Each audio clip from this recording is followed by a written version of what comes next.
श्री सद्गुरु महाराज की जय। महर्षि में ही दिनचर्या उपदेश। लेखक गुरु सेवी स्वामी भगीरथ दास जी महाराज। गुरु महाराज का प्रवचन। मौत की दवा नहीं होती। प्यारे लोगों, एक राजा ने स्वप्न में देखा कि उनके सब दांत टूट गए हैं। वह चौंक कर उठा और एक ज्योतिषी को बुलवाया। स्वप्न का फल पूछने पर ज्योतिषी ने कहा कि आपके परिवार के सभी लोग आपके पहले ही मर जाएंगे।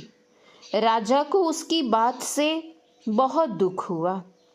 उसने उस ज्योतिषी को फांसी दे देने का हुक्म किया। दूसरा ज्योतिषी बुलवाया गया और उससे भी स्वप्न का फल पूछा गया। उसने कहा कि स्वप्न का फल बहुत अच्छा है। इसका फल यह है कि आपके परिवार में जितने लोग हैं, सबसे अधिक उम्र आपकी ही है। यह सुनकर राजा बहुत प्रसन्न हुआ और उस ज्योतिषी को बहुत पुरस्कार दिया। दोनों ज्योतिषियों ने एक ही बात कही, पर दोनों के कहने का ढंग अलग अलग है। पहले ज्योतिषी ने जो कहा वह कटु है, दूसरे ने उसे मधुर शब्दों में कहा। संत कबीर साहब ने कहा है, मधुर वचन है औषधि, कटुक वचन है तीर। श्रवण द्वार हुए संचरे, घाले शकल शरीर।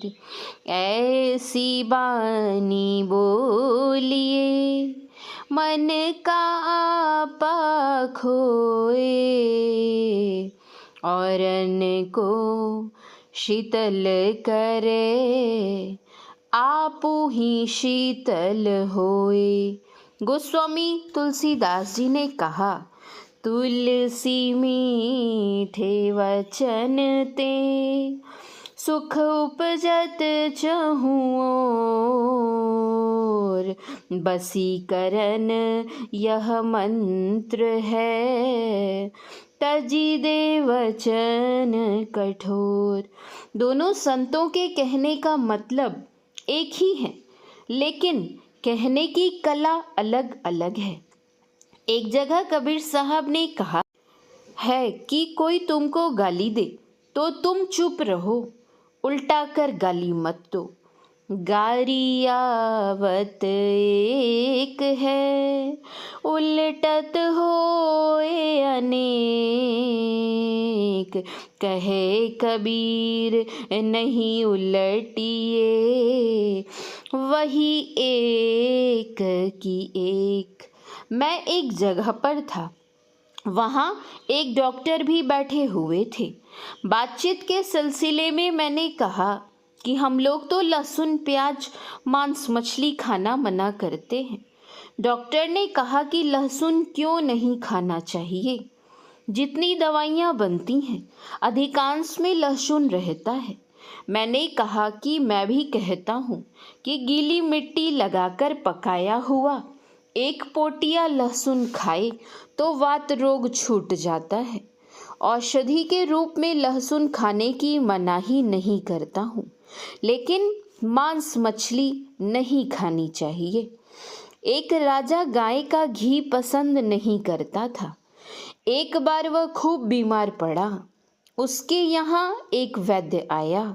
राजा ने वैद्य से कहा, देखो, मुझे गाय का घी नहीं देना। वैद्य ने गाय के घी में दवा तैयार करके राजा को दे दी और राजा से कहा कि मुझे कोई तेज सवारी दीजिए, शीघ्र एक दूसरे रोगी को देखने के लिए जाना है। वैद्य तेज सवारी पर चढ़कर भागा। इधर राजा ने दवाई खाई तो पता चला कि उसमें गाय का घी मिला हुआ था। उसने दूसरी तेज सवारी पर एक आदमी को उस वैद्य को पकड़ने के लिए भेजा और कह दिया कि देखो, उसका दिया कुछ नहीं खाना। उस आदमी ने रास्ते में उस वैद्य को पकड़ा वैद्य ने कहा कि राजा को ऐसी दवाई दी है जिससे रोग अवश्य छूट जाएगा। जाइए उनसे कह दीजिए। उस वैद्य का नाम जीवक था। जब राजा का रोग समाप्त हो गया तब जीवक को बहुत इनाम दिया। बहुत रोग ऐसे होते हैं जो छूटते ही नहीं हैं, फिर भी लोग इलाज कराते हैं। दवा करने से रोग छूट भी जाए लेकिन मौत का कोई इलाज नहीं। धनवंतरी का बेटा बीमार पड़ गया था। उसने बेटे की बहुत दवाई की, फिर भी उसे मरने से बचा नहीं सका। धनवंतरी सब दवाइयाँ लेकर यह सोचकर फेंकने जा रहा था कि अब इनमें रोग निवारक शक्ति नहीं रही। ऊपर से एक फरिश्ता उतरा और उसने धनवंतरी को दवाइयाँ फेंकने से मना किया। फरिश्ते ने कहा, देखो तुम्हारी सब दवाइयाँ ठीक हैं। अगर तुमको विश्वास नहीं है तो इस तालाब में पानी जमाने की दवाई देकर देखो। तालाब में दवा देते ही पानी जम गया। फरिश्ते ने कहा कि तुम रोग की चिकित्सा कर सकते हो, मौत की नहीं। उसी तरह राजा परीक्षित का हुआ। उनको उतने ही दिन रहना था। तक्षक ने काटा और वे मर गए। उनको भी जिलाने के लिए वैद्य जा रहे थे। रास्ते में तक्षक से भेंट हो गई। तक्षक ने पूछा कि आप कहाँ जा रहे हैं? वैद्य ने कहा कि राजा परीक्षित को तक्षक काटेगा और वे मर जाएंगे। मैं उन्हें जिला दूंगा। तक्षक ने कहा कि आप यह देखकर कहिए कि अब उनकी आयु शेष है या नहीं। वैद्य ने कहा कि आयु तो नहीं है। तब तक्षक ने कहा, तो आप किस लिए जाइएगा? आप लौट जाइए। मैं ही तक्षक हूँ। मैं उनको काटूंगा और वे मर जाएंगे। मौत का इलाज नहीं होता और रोग का इलाज होता है। जिसकी आयु जितनी है उतनी ही रहेगी। परवल की सिर निकालकर इसके रस को सांप काटे व्यक्ति की नाक में देने से कैसा भी विष हो उतर जाता है। एक जगह ऐसा हुआ कि यह रस नाक में देने ही नहीं दिया, वह मर गया। मैंने अंग्रेजी की किताब में पढ़ा था, ऑल मेन मस्ट डाई। सभी लोग अवश्य मरेंगे। जो जैसा कर्म करेगा वह वैसा फल पाएगा। इसलिए दुखदाई कर्म नहीं करना चाहिए। दूसरे की निंदा मत करो। भगवान राम ने कहा, पर निंदा सम नहीं अधमाई।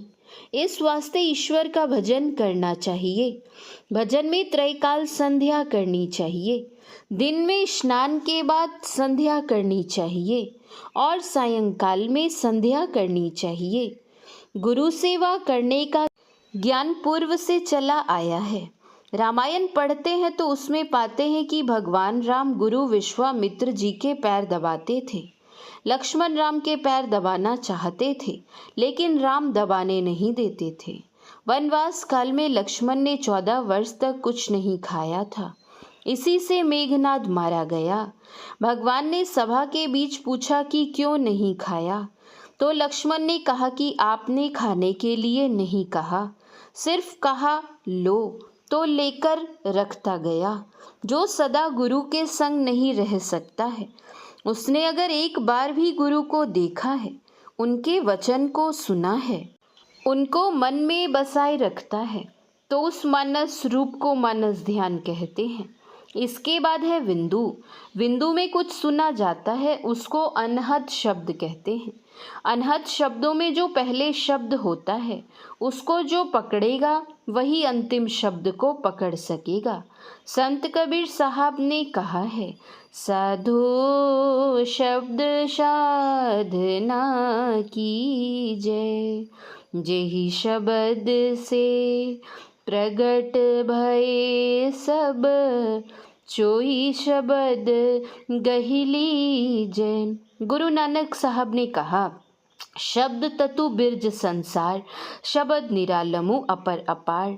इन सब संतों ने शब्द के बारे में कहा। ये सब अपने देश में हुए हैं।